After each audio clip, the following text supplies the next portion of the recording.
So welcome to another episode of the Trailblazers Experience podcast, the podcast where we have candid conversations with women sharing their career journeys. Reunion today, actually. Kelly Vero was one of my first guests when I started the podcast 2 years ago. The podcast was like some pipe dream, and I'm so happy I actually stayed at it really. And we're going to be diving into the intersection of AI, technology, creative storytelling, and not the AI that is letting you create some action figure version of yourself, the AI that makes a difference. But before we delve into that, introducing my guest, Kelly. How are you? Oh, I'm so glad to be back. And thank you for having me on. And, just a quick word about your amazing successes of the Trailblazer podcast, because this experience, the Trailblazer experience, has done so much to kind of lift women in this space and put a spotlight where most people wouldn't. So thank you.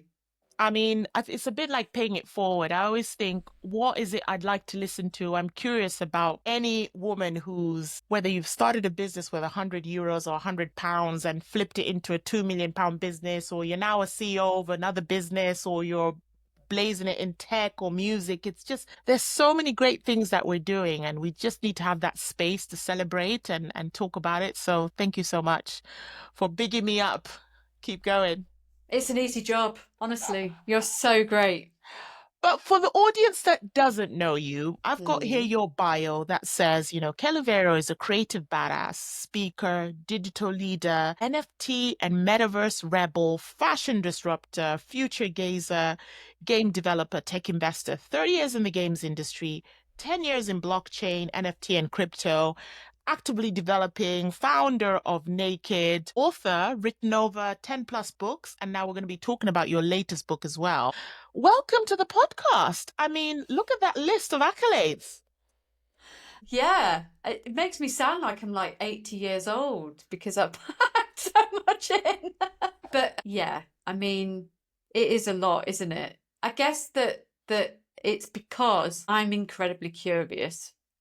I just see things and I think, how does that work? And is it going to make my life simpler? Is it going to make things easier? Is it going to make processes faster? And I think that's one of the things that drives me into doing all of these different things, to be honest. Well, there's a lot to be said, isn't it? Let's talk about, first of all, congratulations on your second book that's specifically not in the fiction. One. There we go. Let's talk about it. Here we go, the book. Talk to me about the inspiration about writing it, firstly, and what are the themes and ideas that you're exploring with readers? What are we going to learn? What's the takeaway?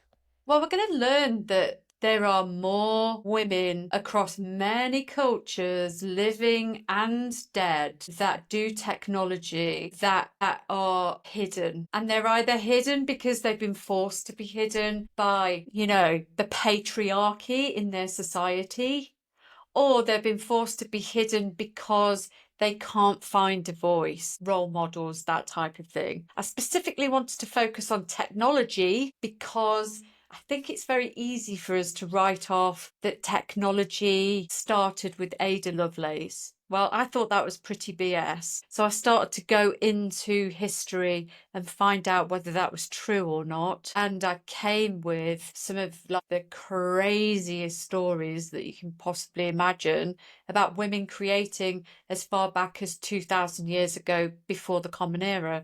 So during the Egyptian times, women were writing tech, creating technology, writing code. I mean, and those are things that are not even taught in schools, isn't it? And it's about surfacing that and bringing it to life. And, hopefully the algorithms are listening to us so that when someone does type in and search, that prompts it and it comes through. But what was the biggest discovery for you? Obviously, you set out to write the book to expose and to magnify, amplify women and talk about technology as it's evolved. But what were some key findings for you where you were like, wow, I didn't even know that this existed? I think there were a couple of interesting parts to me. The first one is that the science fiction era of Star Wars and blah, blah, blah started in the 1600s and probably before, maybe during the Roman times. People were writing about traveling to space, technologies, various like mechanical like things and bits and pieces. But then the other thing that I thought was really interesting was we've heard all about and I don't want to kind of play it down at all, but we've heard all about NASA's hidden women. By the way, those women are being hidden again. I wanted to focus a little bit more on women of different people of colour and people of different culture in our society today. And some of their stories really made me sort of go, what are you talking about? Are you actually serious? And so I wanted to scratch the surface. I definitely didn't want to make it at all about anything that I've ever done. And what I wanted to do was really focus on some of these women, living and dead, and sort of find out how they were treated.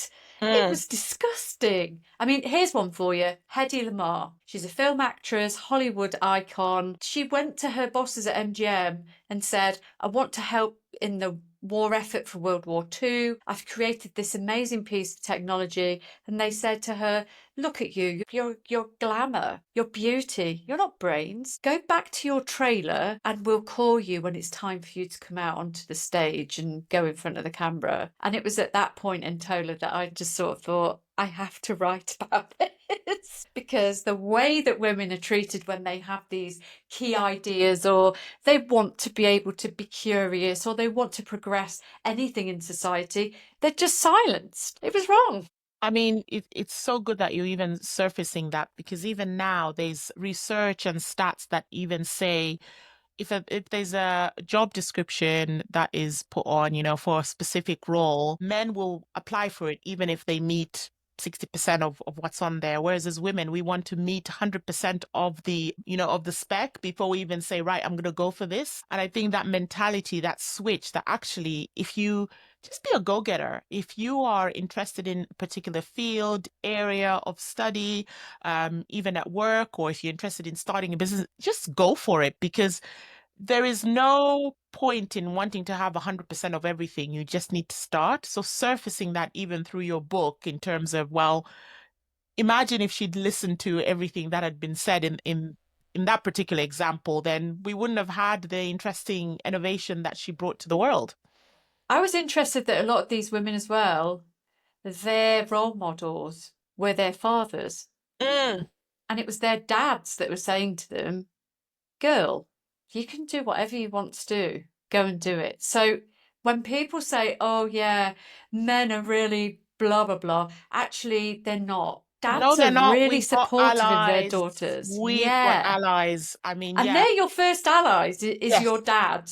Yeah. If you're fortunate to have a good relationship with your father, and your father absolutely loves having a daughter, you don't have to be daddy's little girl if you don't want to be. He will also support you if you are curious about engineering or software or anything like this, We've That's got the so many relationship I had with allies. my dad when I was young. So I was so happy to read that a lot of these women had very close relationships with their dads. Yeah. And to that point, I mean, we have so many allies, not just our dads, our brothers, our friends, even in the workplace. The amount of people in the industry or even in various sectors I've worked who I can really just, even now, I've learned so much from, and I'm so happy that I have that diversity of thought. And have you thought of this, Ntola? Oh, that's a good idea. Mm. Oh, let's do that. I mean, we need that. We can't be, feminism needs to coexist with our male allies and counterparts, helping us drive that forward. That's so You're key. so right.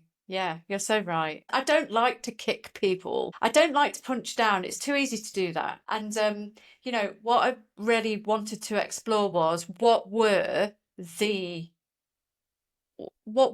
role models? And especially at a time like in the Egyptian era, who is going to be that woman's role model? What is it that made that woman create those algorithms so that she could predict the movement of the stars in the sky? Also, by the way, this woman called oh God, Aganike, right? She was a princess. Well, she's So royalty, Kelly. What else would she have been? But I mean, sitting around like Mm. reading books or doing needlework is not enough for. And we instantly, don't we, when we think about Bridgerton or Pride and Prejudice or whatever, we just think, well, they're sitting around all day just playing the piano and doing needlework. Actually, quite a lot of these noble women were figuring out ways that they could be, powerful role models for other women so that they could bring them together. But society at large really saw them as being sorceresses, Mm. witches. A lot of these witches that were tried were actually scientists. They were trying to do something different. So circling back, Kelly, I mean, writing is, where did that even start for you? Oh, writing is my superpower. Well, how did you even discover that that was your superpower? Going back. Well, when I was 10 years old, I won a competition, a story writing competition in my local newspaper. I was invited to our local council building to meet the Lord Mayor. I'd written this story about a ghost. And he like awarded me with this like award, and everybody that was there really sort of said, "You're the youngest person to win this award, and you should really think about being a writer." Of course, I didn't. Had lots of cigarettes around the back of the bike sheds, kissed all the wrong boys and girls, did all the wrong stuff, and was just like a total slacker for many years. I think largely because I was pretty neuro sort of atypical as well. I didn't get to go to university until I was 40. So I think a lot of the things that I did in my life, I've got quite a lot of arrested development for. And so I needed to be curious about stuff in order to connect with those things. And I think the writing was, I used to keep a diary. So everything that I did, I would journalize. And if I journaled these things, later I would go back to them and go, that was really interesting. Let me go and find out more about X. I know everything from plants, and I used to make my own face creams when I was sort of young and then write down what the recipes were. The things that made me break out blisters versus the things that made me look, as a 10-year-old, like an 8-year-old. Wow. And I think those sort of things, really seeing stuff and writing about it and being curious about things, just drove me on as a writer. And then I got to a place where I could write about things professionally. That was in the video games industry. And then moving through the video games industry, I did little bits on the side to kind of keep myself in rent and food on the table. So I used to write columns in magazines, and I used to review records for magazines and write about fashion in newspapers and stuff. And as we know from my previous appearance on the Trailblazers experience, I'm a failed fashion designer. I didn't get to do all of the things that people of my age did. So I'd just write about them. I'd imagine them. And then I would make these things magically manifest around me, I suppose, through the power of storytelling. And then sort of 5 years ago, I started writing about technology, like much more. And here we are. I've written 2 business books and written about 8 or 10, fic novels. A lot of it is about massaging that muscle, isn't it? You kept going in terms of writing. So whether it was journaling, and then whether it was taking what were probably odd jobs at the time of, writing a column here and there. But if I think about your career, and you're very accomplished, Kelly, you need to give yourself enough props for that. You're also a keynote speaker, so your ability to articulate and to communicate and storytell about your industry and specific subject matter, I feel like it's come a lot from that creative writing, and keeping on massaging that muscle, and keeping it going. All these things are, though. The first thing that I learned to write was code, and I couldn't do anything with that, largely because I was a girl as well. I mean, they didn't kind of like girls going into these industries sort of back then. And I suppose coming full circle in the book, I'm able to talk about a few of those resistances that I felt, either because of my neuroatypical position or also because of my gender. Just girls weren't allowed to do that stuff. Yeah, Just and I love couldn't. the fact about in the book you are really focusing on the history and then coming back to present as to, all the, for someone who's curious and particularly wants to go into STEM and into coding, they have it's like a little blueprint, isn't it? Like a little black book you've created in a way. Yeah. And also it is women shaping the modern technology. I don't want us to think about, XR as being something that is gender gendered in any way. I don't think technology should be gendered kind of at all. But certainly some of the big strides that are being made in things like XR or fashion, I've never really understood, and I'm sure you haven't either, why at the top of these big fashion empires are men. Because it's actually women that are doing all of the innovative and technological leaps, not dudes. So I tried to kind of shine a light on these kind of unseen and unrecognised women, because they're the ones you should be keeping your eye on. The ones that are I kind of did these sort of conversations between women who had passed away in the recent time that we know of, legendary women, and then, or forgotten women, and women who are doing something similar now. So, for example, I did Delia Derbyshire, who created the Doctor Who theme, but I also put her alongside Kaylee Oliver, who does FOPs, which is recognising Black Britons. She created an app, and she created an entire educational pathway for people to think about, Black Britons throughout history. And she is a coder. She's a programmer, she's a game developer.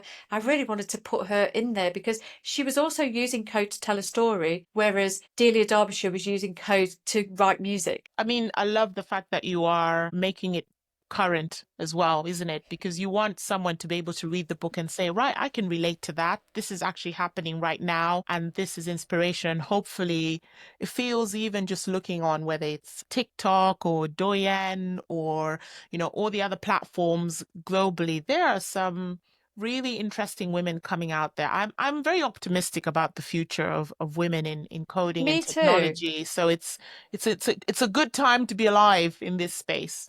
I think so, but also I felt very pessimistic about women in recent years. I think now we're coming back into a golden age where we're not really kind of sort of saying, hey, look at me, I'm a woman. What we're saying is, look at my code.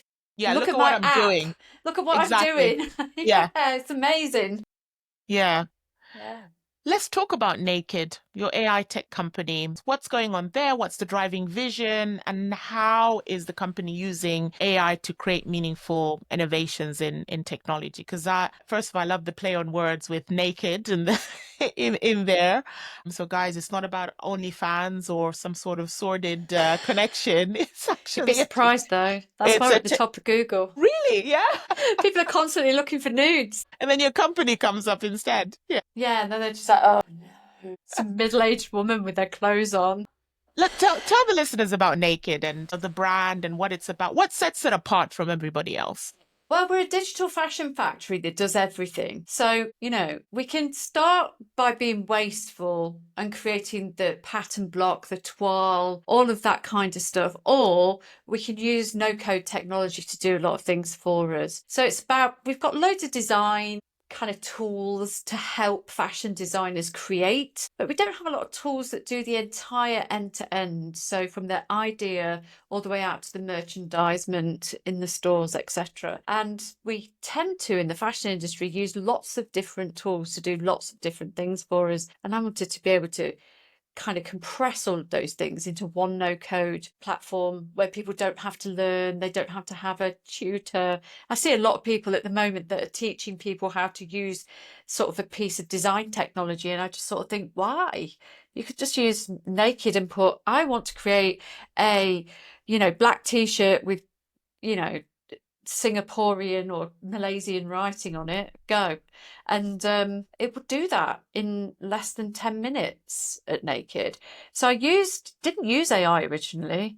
Everything was done like pretty manually and was automated. So there's a difference between AI, which is artificial intelligence, and automation, which is the speed with which you have these modular pieces that make things happen inside a system. And then we went to kind of full AI September of last year, and we've got this like great platform where you literally have three things. You can either bulk upload your PLM documentation, your product lifecycle management detail, like SKUs and product codes, etc., and it will create the item from that. You've also got the text search, so you can say, I'm looking for a winter jacket or a black t-shirt, or you can just have like pure inspo. You can sort of either put your own item in there like as a sketch and it'll create an item for you, or just use a bunch of different keywords and it will look for things, or even say, I love what Entola's wearing. Here's a picture of Entola. Make me that outfit that she's got on right now. And it'll do that for you. Then from there, they are created as full tech packs, which can go like directly into logistics and manufacture. With the DPP, so that's the new feature of this year. We've added the DPP. Digital And product passports, for those who don't know. yes, Yeah. very current. Yes. And then that can go either into Roblox, video games. I mean, we're doing this fantastic, don't really know if I'm allowed to talk about it, but I'm gonna. We're doing this fantastic collection for the 50th anniversary of the Rocky Horror show, where we're creating an entire collection for Rocky Horror with full DPP, as an NFT, as a snap filter, as a digital item that you can wear in a game, as a product that will go into manufacture. But it only goes into manufacture when people want it. And I think that's the difference. We've been creating these samples, then we've been filling the stores with 200, 300 versions of this one t-shirt, and only 3 or 4 people are buying it, in a season. So what's the point in being that wasteful? Where are you going to put those t-shirts? I mean, didn't want it's to do that anymore. brilliant. Yeah. It's brilliant, Oh, thank you. especially when we're thinking about, Kelly, sustainability and, the whole end-to-end of how we consume and how we make products, to begin with. So the fact that technology is at the forefront of how can we make life easier, and be sustainable and think about our planet, but also, for the person doing the job, working in that particular department, making life easier for them. Automation, not having to, we know it's an Excel world in That's lives awful, of isn't it? merchandisers and so on. It's still very, very much Excel led at the moment. Yeah, but we've got some great clients. You know that we work with Lulu Guinness, but we've also been working with Beulah, Rocky Horror, just done a project with Clarins. I mean, it's slowly happening, but I think, for all your kind of good vibes there with what it is that you just said, I think there are a lot of people that still think, oh no, I must do it this way. This is the traditional way of doing it. And I think we're just moving out of that traditional time now. We've just got to stop thinking traditionally and start thinking about what we're going to be doing 5 years, 10 years from now. That's how, like, some of these preordained roles inside industries are created, because people don't think about the future. They just enjoy living day to day. And they don't see that there's anything wrong with what it is that they're doing. And that's how you end up with the same CEO for the next 30, 40 years. I'm just saying. No names mentioned. I loved that you posted on LinkedIn that you were inspired by the students who you recently spoke to. Was it last week or last 2 weeks? Yeah. Talk to me about how the next generation is inspiring and motivating you. Because a lot of the times, isn't it, when we are in talks, we're being asked what motivates us, how are we finding our mojo, how are we being inspired? But your post about, actually, I'm learning a lot, I'm being motivated and inspired by them. Talk to me about that. Well, I think one of the main points of inspiration from the event that I did at Vogue was how much I got challenged on using AI. Because I think the misinformation is that a lot of people have seen this AI as being a bad thing. Mm. And, I countered that by saying, well, okay, if you're going to go to Shanghai Fashion Week, how are you going to get there? And they said, by plane, of course. And I said, but what about your CO2 footprint then? So what I'm doing is terrible by using AI, but surely what you're doing is as bad, because you're going to Shanghai Fashion Week from California around the other side of the world. And so what I wanted to be able to get them to understand was balance.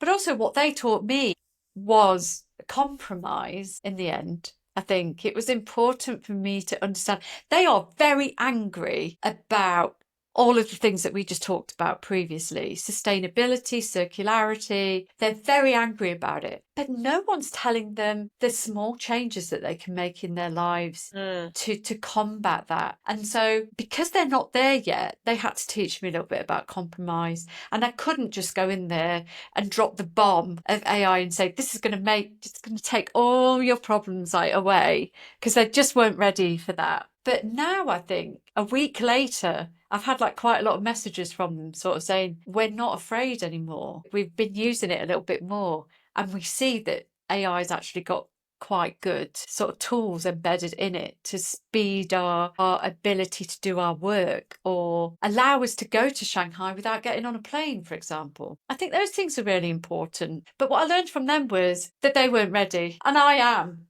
And a lot of people around me you are. But I think they're not, because Vogue is a very traditional publication anyway. So I think they're surrounded by very traditional KPIs. But I think we'll see in the next 5 years that those KPIs will change massively. And, they will teach us, they will inspire us much more. They're It's so getting it. interesting about Vogue, because I remember when rest the soul of my mom, she used to buy every issue of Vogue, and Oh, yeah. I loved, seeing all the editorials and just imagining myself being in that world. But the first actually business that digitized fashion and bringing, editorials to life was literally Net-a-Porter. You could download and you had these movable, shoppable images, and then they'd have all the columns, but then they'd also have a segment. And I was like, wow, this is really cool. I like this, but I'm also craving buying that magazine. But really, if I can have it on my tablet and still be immersed in that world, once again, saving on that footprint, feel like what you experienced was, when we're talking about AI and technology, whatever industry or sector, we have to think about how we can break it down into bite-sized chunks of how it can drive positive change and solve real-world problems, isn't it? Yeah, I mean, I don't think we realise sometimes, yourself included, how deep we are embedded inside the world of technology and innovation. We assume that everybody else around us is as involved in it. Mm. And that's just not true, Antonio. It's just not true. So I learned a Yeah. lot. I just had to shut my mouth sometimes. God, imagine me shutting my mouth. But I did, and I listened. And I think listening to them, they had beef, and we needed to listen to it. Is that the maturity that comes with it, in terms of, I say I'm always learning to listen and absorb. That's come over time. Has that also come over time for you as well, in terms of absorbing what people are saying and then saying, like, okay, this is what I'm getting from this conversation. Let's discuss, versus I am telling you this right now and this is what you need to listen to. Has that come over time, Kelly, like a fine wine? Yeah, like a fine wine. I think there's a dichotomy, isn't there, always, between passion and arrogance. And I think you have to learn. When I was younger, obviously, incredibly arrogant, very wild, always in trouble, thought I knew everything. And my friends think I'm really boring now, because I'm nowhere near as wild as I was 20, 30 years ago. But I think I'm now passionate. I'm now really passionate. I don't know everything, and it bugs me that I don't know everything. I need to be passionate about that curiosity even more than I've ever been before.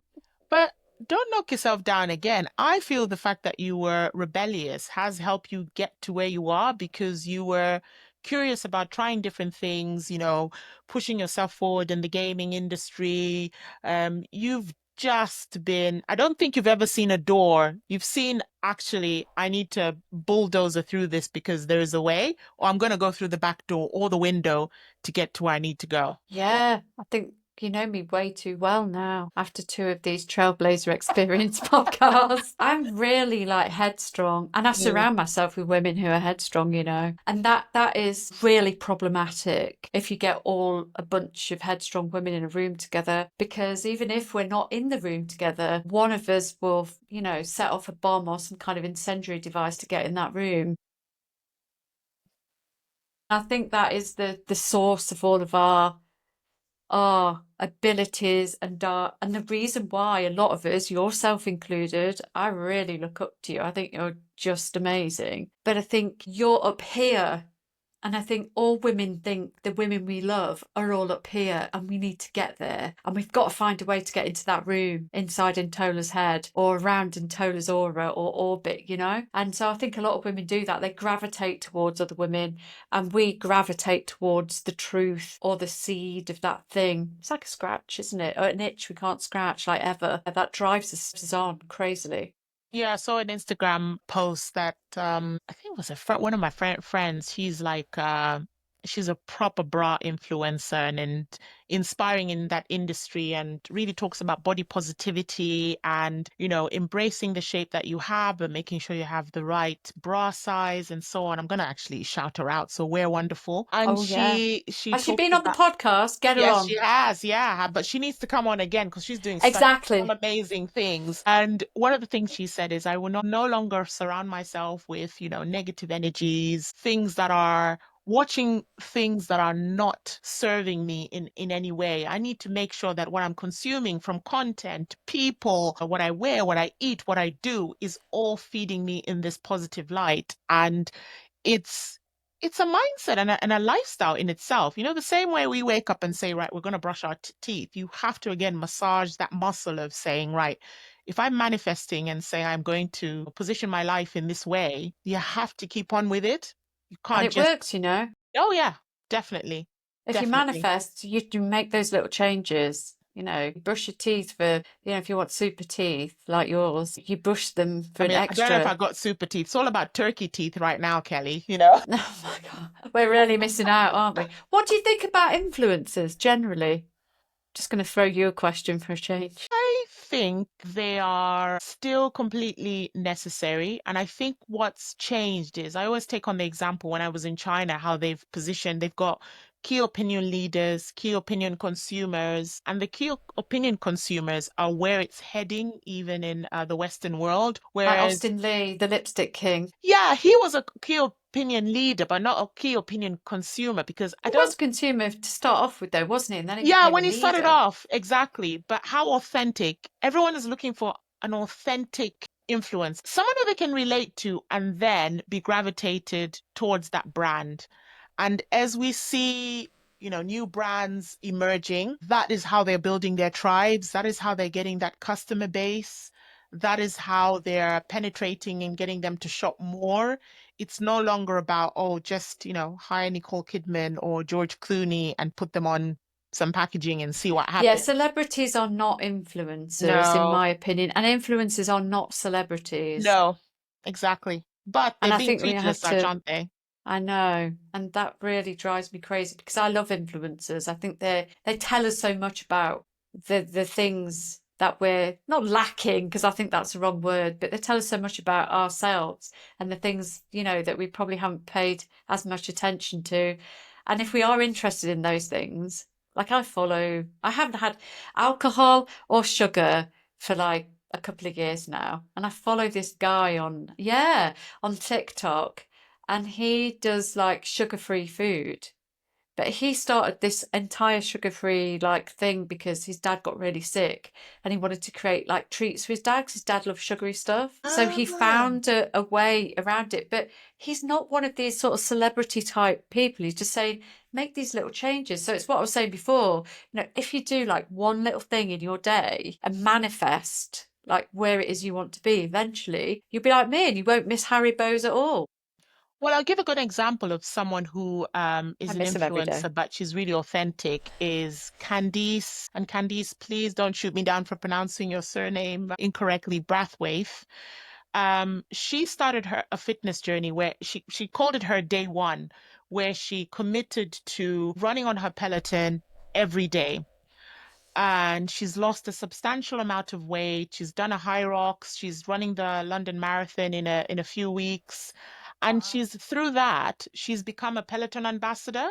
Now, Wow. I completely endorse that because she's put the work in. You can see her journey. She's been authentic. She's talked about manifesting. She's written a book called Manifesto. So she's embodied it in terms of the power of influence is all about being authentic and true to herself. And good on her, right on for her being a Peloton, ambassador for that. It's like, wow. And that's what we need more of, I I think. like people who can turn hobbies into careers. Well, yes. Yeah. People Yeah. who like, because that's passion, isn't it? That's Yeah. like, I'm passionate about, keeping fit. She's obviously said at the beginning from day one. She showed everybody what that day one looks like. She needed to make those changes in her life. And now she's reaping the rewards by turning a passion or a hobby into a job or a career. And it circles back Fantastic. Brilliant. And it circles back to, I guess, why you started writing as well, isn't it? I guess.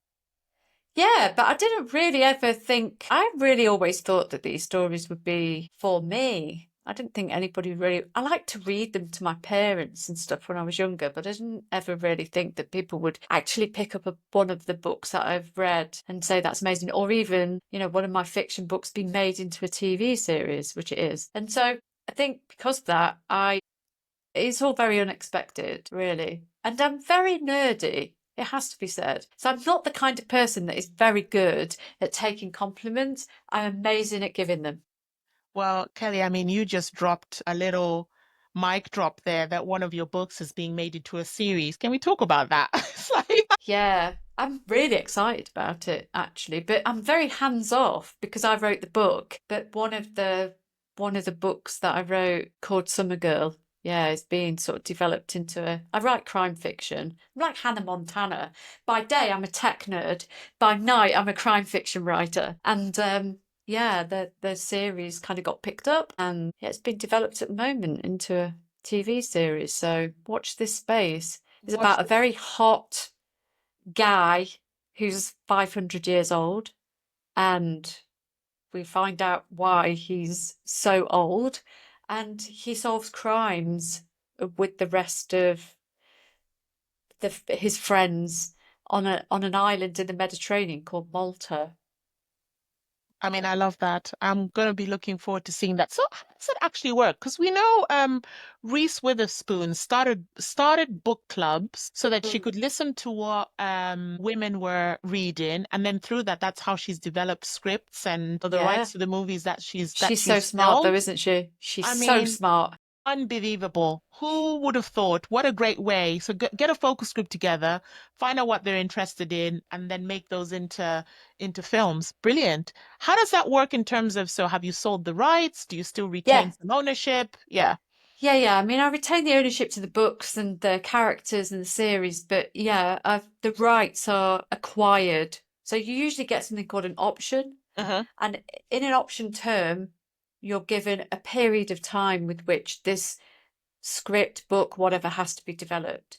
Now, in my case, they were really just interested in the book, which happens quite a lot these days. Some of the things that you've seen that are turned into television series who usually start off as books. And yeah, I just wrote it, and then it was acquired. And then the people who have acquired it, the production company, said, we're going to find a script developer, we're going to find a director, we're going to do all the casting, and we're going to take care of the rest. And I was like, cool, great. I hope you do it like Loads of Justice. They will. They keep coming back to me saying, what do you think about, Chris Hemsworth? Or what do you think about, whatever for this role? And yeah, like a bit. Well, if you need a plus one for the launch party, I'm Girl, available. I'm telling you, we're going down to the set. We're going to go on another one of your holidays. They've got spas there and everything. Exactly. I mean, just right up my alley. I'm about that lifestyle. But, you I know, know you are. I So just jealous. love how really it's coming full circle in terms of it's a lot about follow your passion, follow what you're interested in, follow what you're doing, because it will lead to lots of different adventures, lots of different turns in your life, in your career. But no career progression is linear, isn't it? No, but also I think that it's about it's really weird because a lot of women are like this. You're a mother. I am not a mother. I've never had those kind of like maternal feelings, but obviously a lot of women become mothers and they have to balance their career. How do they do that? A few of the women that I spoke to in the book as well, I was like, how? How are you doing this? You've got quite a lot that's sort of going on. And I think I feel a little bit like the books are my children in a way, and I'm trying to bring them up. I'm also trying to create new babies sort of all the time. But then I have to remember that's not putting food on the table for at least 5 or 10 years when someone picks up the book and goes, oh, I want to turn this into something. So what am I going to do in the meantime? There are other things that spark my curiosity, other things that challenge me, but I've got to be really realistic. I also have to put food on the table. So I have to be quite kind of serious about my day job. So I think sometimes when I meet people and they say, you wrote this book about, this fictional character based on this island. I thought you were a tech person. I'm like, can't I be both? Well, that's it. I think, And that's that's the same problem that mothers have kind of in a way. yeah, You're not yeah. allowed to be just a woman. You've got to be a mother or a tech leader or a carer or a fiction book writer. You can't be everything. Why not? I think you've just mentioned a really important point in terms of being realistic, because you need to have something that is like your stable income, and then all the other things you're interested in, doing them on the side. I mean, it would have been really sad if you were just pushing the author area, but you've got to sustain your your sneaker habits Obsession. and things like that. So it's all these things. But no, on a serious note, I think it's really great advice that yes, have passions, have things that you are interested in, but also have a focus in terms of things that will sustain you as well. It's really key. And there's something else that I discovered recently talking to a younger person. So like you, I also mentor women that are coming up in technology. And I'm not as good as you, of course. You're part of a much bigger organization. And I spent a bit of time with her and I sort of said to her, let's have a look at the work that you're doing at the moment. What's putting food on the table for you? And she sort of showed me, and I was like, that's really cool. That looks really great. And then she said, but this is what I'm really passionate about. And honestly, I wanted to have a conversation with her, and I did, where I sort of said to her that her passions are really important to her, but that she shouldn't piggyback on the passions of everybody else. So almost as though passion has become passion fluence. So people see these things and they think, oh, I really like what that person's done there. I'm going to do the same thing. And then you see this kind of homogenized vibe going on, like we saw in the pandemic, remember, where the reason why everybody's got these crazy lashes and these like amazing different types of gloss that are all in the same shade of brown is because during that period, nobody wanted to look different. Nobody wanted to be different. It was a psychological reaction. And I think we're having a similar sort of career reaction currently, which I'm trying really hard to quell at the moment. But I think I see that around a lot of young women that are coming into different industries in technology. They all want to be like somebody that they saw on TikTok that they've never met. So it's back to that influencer thing.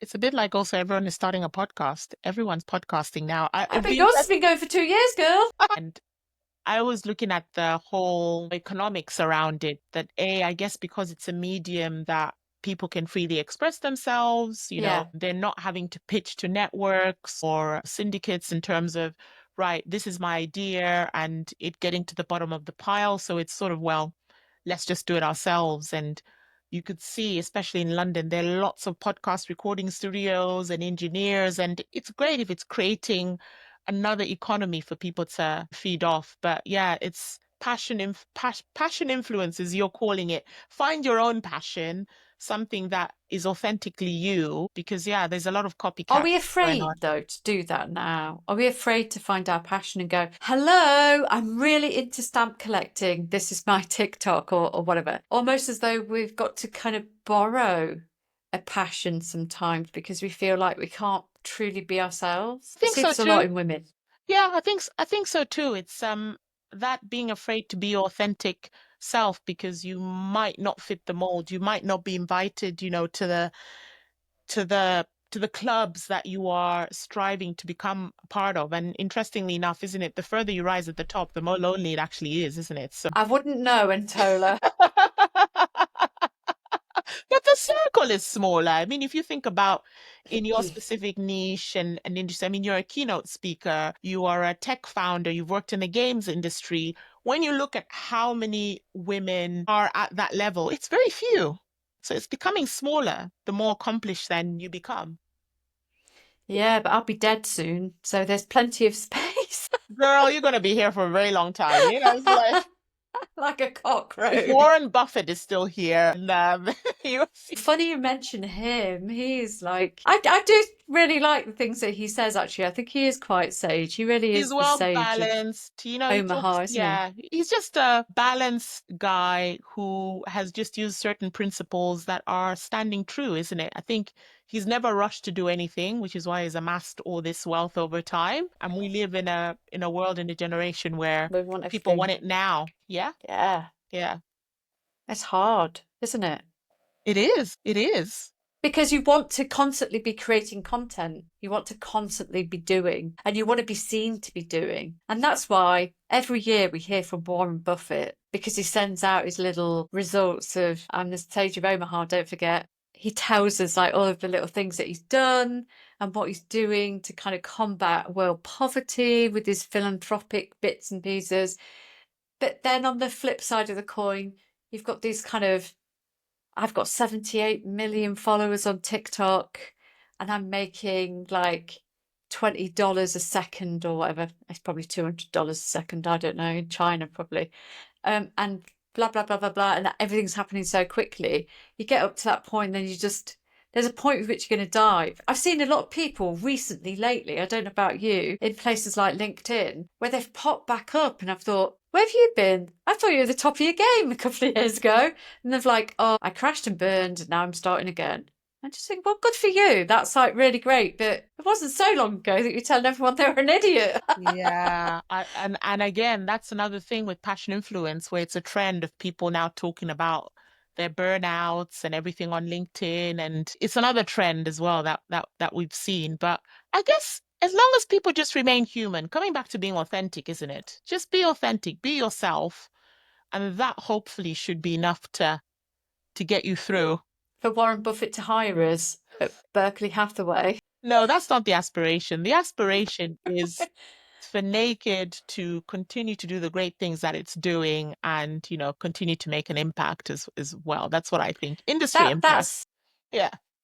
like super important to me. If it is not a runaway global success, which I hope that it is, if it's one thing people take away, it's that conversation I had at Vogue that yes, you created all this stuff, but we have to do things in small steps. We take you now, but 5 years from now, we might have created something better.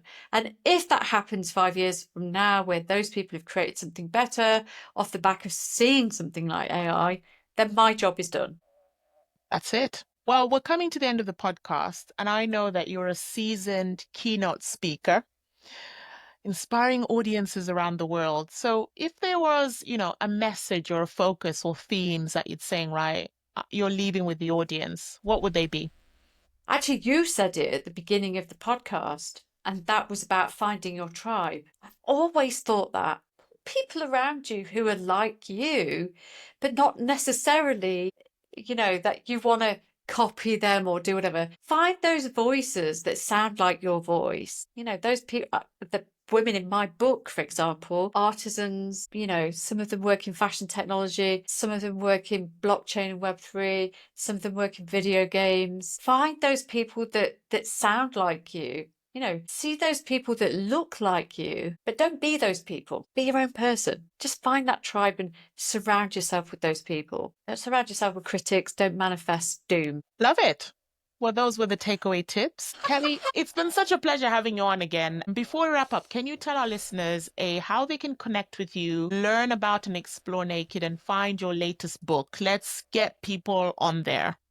Okay, my general contacty bits are, you can find me at LinkedIn, Kelly Vero. Always go for the connect button, not the follow. And you can also find me at Twitter or X, whatever it's called these days. The Kelly Vero is me. And I'm actually not on Instagram because I can't stand Mark Zuckerberg, but you can find me at my lovely little website, which is Naked. It's spelled NAK3D. So that's naked.xyz, and naked.xyz is pretty much everywhere. And I'm going to be next speaking in May at Tech Founders in Dublin, when we'll be talking about the history of women in technology, actually, called The Woman Who. And then following that, I'm going to be probably in your town doing something kind of really weird and exciting about technology. There we go. Right, from Amazon. Breaking Through Bytes is the name of the book, and it's written by me again, Kelly Vero. And yes, they are my legs. I was about to ask, whose legs are those, girl? Mine, girl.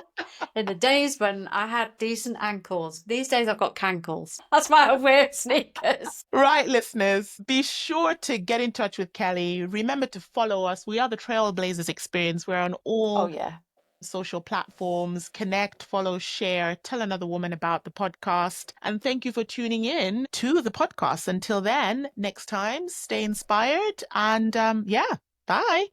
Thanks for having me. Bye.